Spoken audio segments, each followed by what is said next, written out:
เนาะก็กับสบายดีสมาชิกสายลมเย็นเพื่อสุขทุกคนเนาะนี่ก็มารีวิวงานที่โต๊ะข้างพี่น้องเนาะก็ช่วงนี้ก็ยังไม่ได้ทำงานดอกพี่น้องเนาะก็มีพี่น้องหลายคนที่ถามเขามาเนาะเพราะว่าเป็นอยากได้งานนำตอนนี้ก็คือยังไม่ได้ทำงานพี่น้องตอนนี้เวียกเขาหนาวเวียกอยู่เนาะเวียกยังหลายอยู่เวียกจังหน่อยพุ่นละอันนี้ก็คือเป็นงานโต๊ะข้างเนาะแต่เดือนหลังพี่น้องก็เลยมา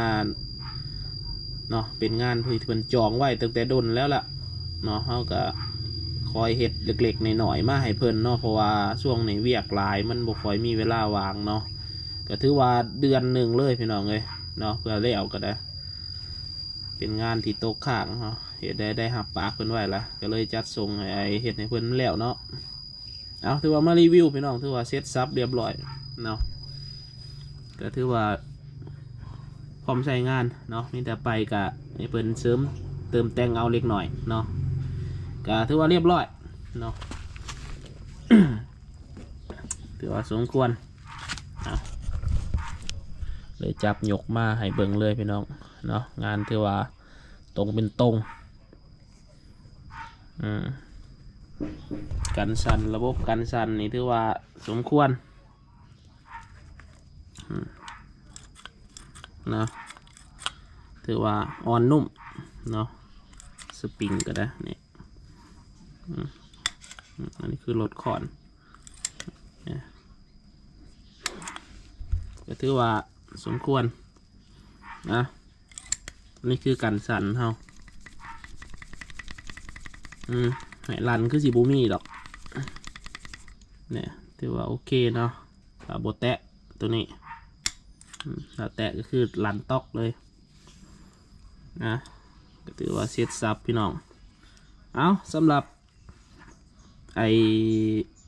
ที่ว่าจังไดไอ FC ใหม่เนาะ FC ใหม่ผู้เพิ่นเพิ่งเข้ามาติดตามเนาะเพิ่งสนใจเห็นงานของเฮาเลยก็สนใจเนาะเพิ่นยังบ่ฮู้รายละเอียดนะสิขออธิบายอีกเทื่อนึงเพราะว่า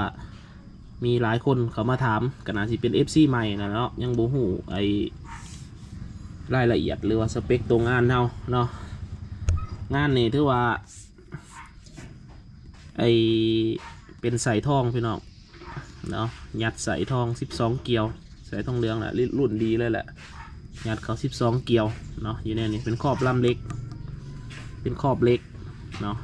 12เกลียวยาว50 เซนเนาะสำหรับใส่ทองถือว่าทั้งนี่ก็เป็นสูตรของโรงงานเนาะเป็นวาล์วโรงงาน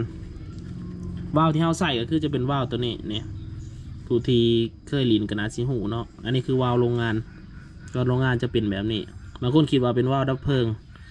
งานเราจะบูแมนว่าวดับเพลิงพี่น้องว่าวโรงงานเนี่ยจะใส่เข้าไปในนี้ในถังตัวนี้เนาะสวมตัวนี้ปิดเกลียวอันก็ถังหรือตัวนี้จะเป็นเกลียวเขามาอยู่ในปอกขอนเลยนี่แหละนะเป็นสูตรของโรงงานเนาะแต่ว่ามาเห็ดในแบบไอ้ข่ายสายลมเย็นเฮาเนาะในแบบเฮาเองเนาะเป็นผู้ออกแบบรูปทรงลักษณะมันเนาะงานพวกนี้ก็ถ้ามันมีโรงกึ่งก็ยังเห็ดยากแน่เนาะถ้ามีโรงกึ่งก็ถือว่าเห็ดได้เอาทั้งก็เป็นทั้งหลอด32 35พี่น้อง35ควิกลมก็เป็นของโรงงานเลยเนาะหลอด35เนาะถือว่าเป็นอลูมิเนียมเกรดแข็งเลยแหละเนาะลิ้นล่มอยู่ที่ 3,000เนาะระยะวางพ้นกับ50 เมตรลงมาเนาะงานของเฮาเนี่ยก็ว่าใส่ตัวจริงยิงจากการใส่ตัวจริงเนาะ FC สมาชิกเฮาผู้ที่ได้งานไปเพิ่นก็ว่า บ่ขาดแรงขาดง่ายเพิ่นว่าถือว่าสมควรอยู่เอาก็มีได้ซ้ำนี้พี่น้องอธิบายคร่าวๆเนาะเกี่ยวกับไปสมาชิกหรือว่าผู้ติดตามใหม่ FC ใหม่ที่เพิ่งเข้ามาเนาะอธิบายเพิ่นหูเกี่ยวกับสเปคงานยังบ่ฮู้รายละเอียดเนาะล่มลิ้นที่อยู่ที่ 3,000 psi เอาไว้สำนี้พี่น้องเลยเดี๋ยวก็สิจัดส่งเพิ่นเนาะลูกค้าทางภาคใต้จำปาสักดอนตลาดเนาะเดี๋ยวได้จัดส่งลงไปเพิ่นสิไปขึ้นผู้เพิ่นวะ บางทีก็สิไปล่านกกระตุ้งเพิ่นว่าช่วงนี้มันออกหลายขนาดนะก็ถือว่าส่งงานที่ตกข้างพี่น้องเป็นเดือนแล้วล่ะเพิ่งแล้วช่วงนี้ก็บ่มีเวลาก็บ่ได้คอยทำงานแล้วแต่ว่ามันถึกช่วงที่ว่าเฮากำลังสิหยุดทำงานพอดีเพิ่นจองไว้ก็เลยรับปากไว้ก็จะได้เฮ็ดให้เพิ่นใช้เวลาประมาณเป็นเดือนพุ่นแหละก็แล้วมีแต่สำนีพี่น้อง